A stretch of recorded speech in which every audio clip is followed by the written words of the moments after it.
tinggalin daun, bibili mo kasta hindi ka so ganito ka talaga.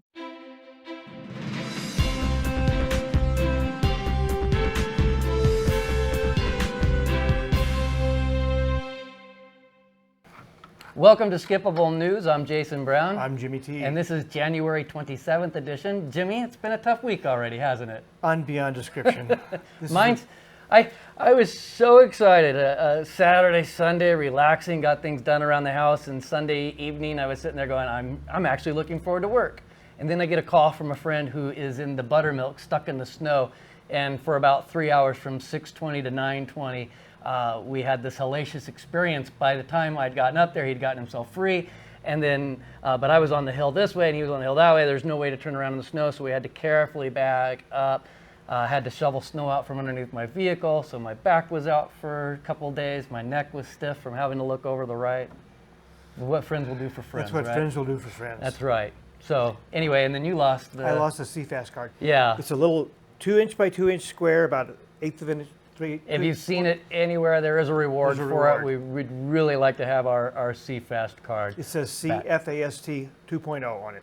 So yes, please help us. SP too is the initials of the thing. Hey, so we have a good interview. We have a good episode this week. We have good interviews. Yes, we do. We have Jeff Griffiths, second District Board of Supervisor. He's back this week, and I think next week we'll conclude that series with him, but it's been a good series so far. We introduced you to Todd the Intern, who is really actually Cody, but you'll find out why he's called Todd as we get into that interview. He's doing great already. Ashley Helms. Ashley Helms is amazing, and she's got great news about the airport. Okay, I'll have to watch. I just edited. I didn't have time to actually watch the interview while editing it. You watch? No. I can handle that. Yeah. We have the amazing... It's my skippable part when editing. We have the amazing Kristina Blum Justice here to talk about the Red Cross. Yes. I had no idea. I mean, what a dynamo. Yeah. That's a great interview. And we have Principal Skrotski. Principal Skrotski. And what is... Principal Skrotski of the elementary school. There's Family Math Night coming. So you all need to come. Wow. Super exciting. I love math. Yeah. Let's have a chess championship contest too while we're at our match. Yes, absolutely. No, my kids love math too, and if I would have understood what math really led to, I would have excelled more at it. I didn't see the need in it, but when I became a computer programmer, math, it just all started coming alive to me. But they didn't explain it that way back then because they didn't really computer program back in those days. We learned on slate with a piece of rock. Did you? Carving them into the stones. All right, well, we hope you enjoy this episode. Welcome. This is Eye on Inyo Supervisors, and today we have Jeff Griffith here, and he's from District 2. And in the first program, he talked about what his district, how it had been redistricted. This time we're going to dig deeper into what it means to be a supervisor. It's a heck of a lot more than just going to a meeting on Tuesday, which are interminable anyway. So what committees, what things do you work particularly passionately for? Yeah, thanks. So I think to back up a little bit, because my district is just the city of Bishop at this point, there are a lot of zoning issues and land use issues and certain services that are provided by the city of Bishop. So some of the other outlying districts that have more constituent needs in regards to the people's property, it's actually not in the authority of the county, it's in the authority of the city council. Is that difficult, or is it pretty smooth divvying up responsibilities? I think it can be fairly smooth. It helps that I have a really good relationship with the city council and with the police chief and the fire chief and the administration, planning in the city of Bishop. So I feel that like I can have a role of facilitating between the county and the city. But the other thing that does is it frees up quite a bit of time that a supervisor would otherwise be spent on particular zoning issues and constituent services that people have. It frees me up to focus on other issues. And so some of the areas that I focus on are health and human services and children's issues. There's a number of different committees that I sit on. What is the one you spend the most time on, or you feel most passionate about? What are some of those? Some must be kind of like zoning. I mean, it's hard to get passionate about zoning. Oh, isn't you it? can get passionate about Okay, zoning. can you? When you talk about how zoning impacts affordable housing and workforce housing and places for people to live, we know that that's a giant challenge. And zoning It is. one of the few tools that we have, considering that most of our land is owned by either Los Angeles or one of the federal agencies. You know, we have to look at how we can change zoning to make places for people to live, the workforce that we have here, thinking about our children going off and do they have the ability to come back. Zoning is one of the few tools that we have with that. And do they have the ability to come back? In Lone Pine, I mean, so much of the rental buildings have gone to Airbnbs, it seems like. I think we have 17 Airbnbs now. Mm-hmm. And those were once rentals that people could feel comfortable living in. So Right. So with how the city of Bishop did it and how we're looking, how we changed it in Inyo County was to more make it people could rent out a room for short-term rentals, but not the entire house. So it can become a tool for people to be able to afford to buy a house, have a little bit of supplemental income in order to make that mortgage payment, but not take that house out of local long-term housing. well, children's welfare, because I'm in education now, and I was a teacher for 30 years here, I think, long time anyway. And what are you doing, or what are you championing right now about children's welfare? Yeah, thank you. I don't know what to call it exactly, but the quality of life for children here. Yeah, so we've done a number of things in the past few years. I actually got into local politics through being a foster parent. I was Right. a foster parent for a long time. So we've worked on improving the foster care system, both locally and on a statewide level, that have made we could talk for an entire 20-minute section on how we've improved the foster care Well, system. maybe you should come back sometime and talk about that. I'd be happy to do that. Yeah. But yeah, and so It I'm also seems involved important to me. with First Five, which are programs to children aged 0 to 5. And then we developed after-school programs, partnering with the different school districts and juvenile probation.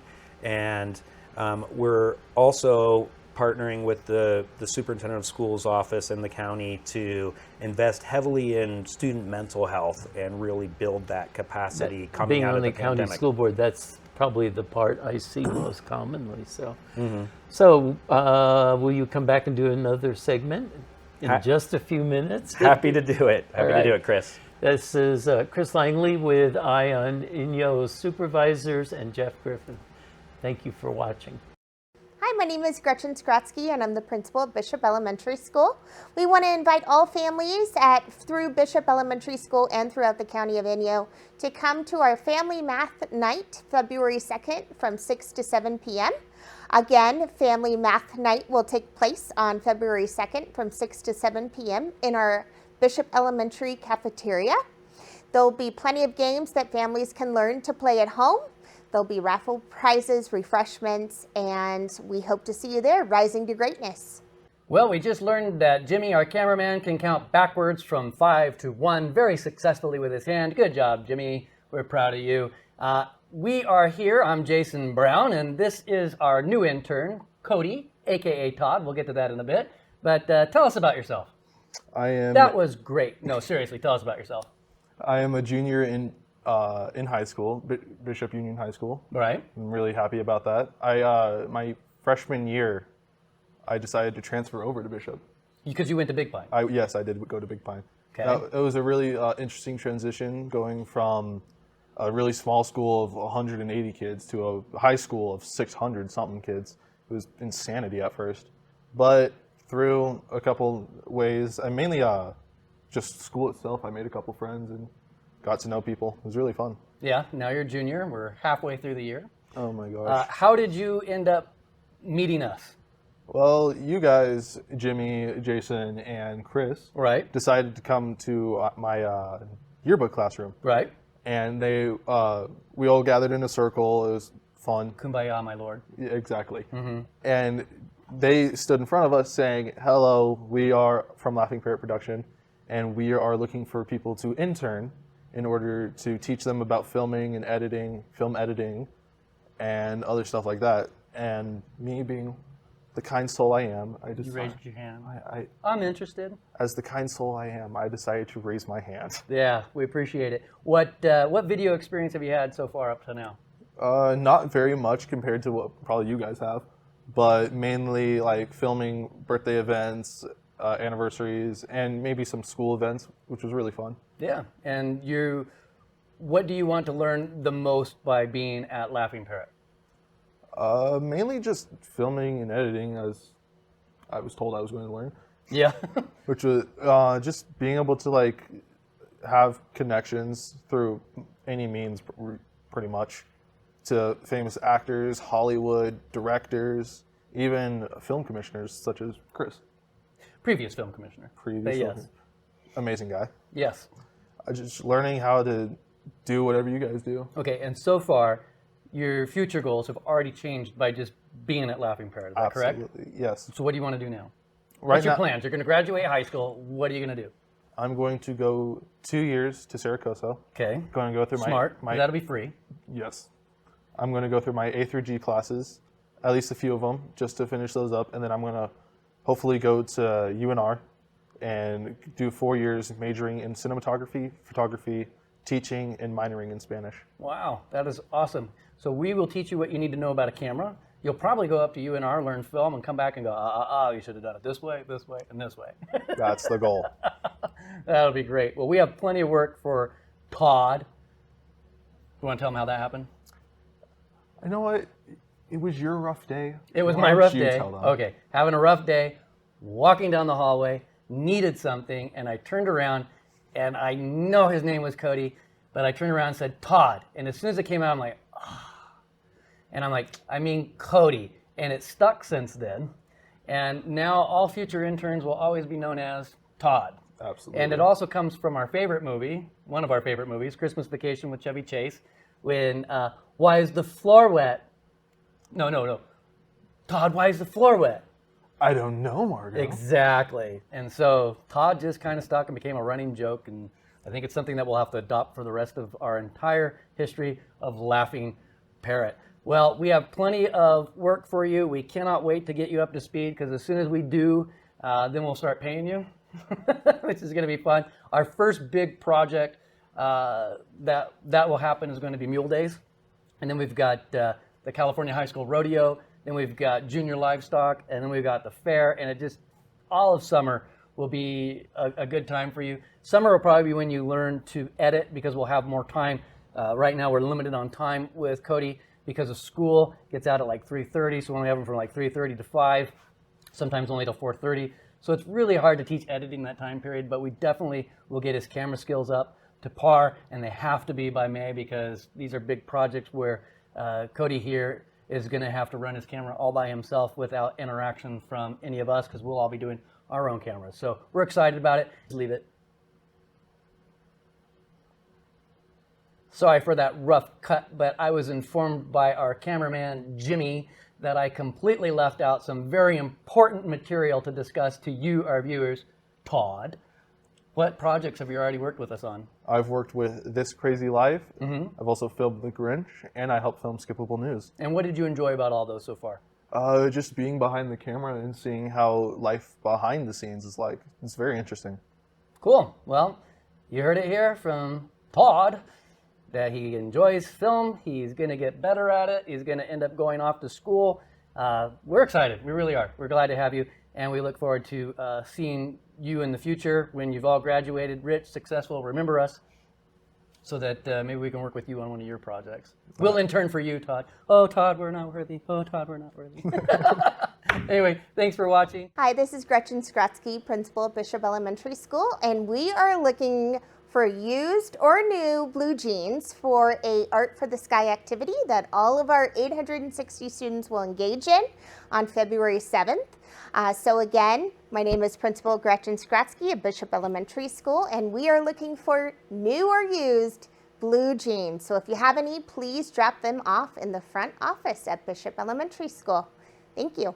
Hello, I'm Jimmy T with Eye on Inyo Airports. Today we're honored to have Ashley Helms, the Deputy Director, Public Works Airports for Bishop Airport. Welcome. It's great to have you again. Great to be back. Happy New Year. Happy New Year. So tell us about the weather. How did you survive the weather? Well, yeah, all of California got quite a bit of weather, and actually, I guess most of the western United States. So we did have a couple cancellations and delays due to weather, either in Denver or San Francisco, where our flights are coming from right now. But we are still, we still have had no weather-related delays or cancellations due to weather in Bishop, and that's for all of last season and this season. So we're glad to keep that streak going. To explain that just a little bit, if you want to take off and the arrival airport is closed, you can't take off. It's a called weather hold. And then similarly, if somebody's trying to come here but they can't get out because their weather's bad. So we've been very, very, sorry? Well, I was going to say, when the storms were really bad in Denver, we actually, for most of that stretch, we were very lucky. The airline, SkyWest, who operates our flights here for United Express, they were canceling 30 to 40% of their flights each day, but ours were still coming in. We couldn't believe that Bishop got those few slots, I guess. I don't know. It's a great place to live. So I heard there was a little precipitation. What do we normally get? Oh, well, I was looking the other day because my mom was actually asking how much rain we had gotten. She knew we were getting hit hard. And it looks like over a day and a half, we got 4 inches of rain at the Bishop Airport. And I think like in Bishop, annually, our average is just over 5 inches for the whole year. So we did have some localized flooding at the airport. It mainly affected our vehicle gates and our parking lot, which turned into a lake. Sorry if anyone got their feet wet when they came to the airport. It's the darndest thing. Flat places get wet and they don't go anywhere. It doesn't go anywhere, but our runways and taxiways were all clear of water, and no issues with the planes coming and going. Do you have any good news about summer flights? Yeah, we have a tentative schedule for this summer. The daily or 6-day-a-week San Francisco flight will start up.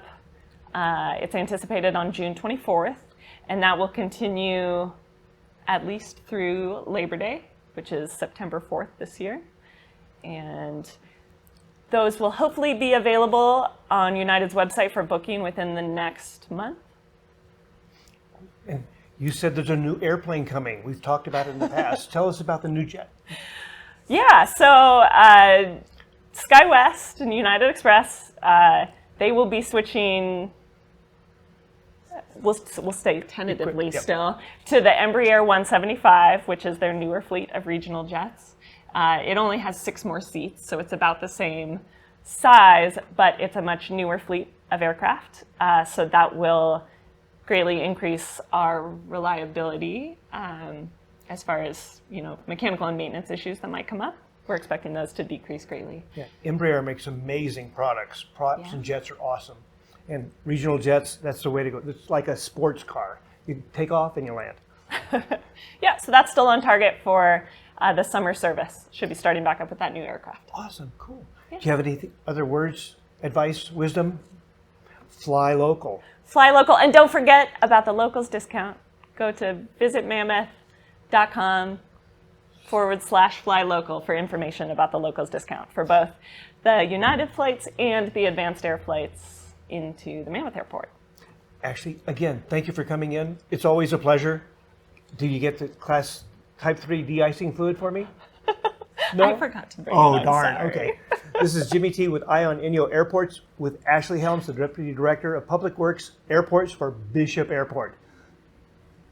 Safe travels and landings. Hello, welcome to Eye on Inyo. Today we're focusing on emergency preparedness, and we have a delightful young lady here, Kristina Blum Justice, who you might have seen around town. Kristina, welcome. Thank you. Kristina is a community volunteer leader for the Red Cross in this area. So tell us about the Red Cross. So the American Red Cross is, of course, a worldwide, or the American Red Cross is a nationwide organization that is focused on preventing and alleviating human suffering. That is our focus, that is our goal, that is our mission.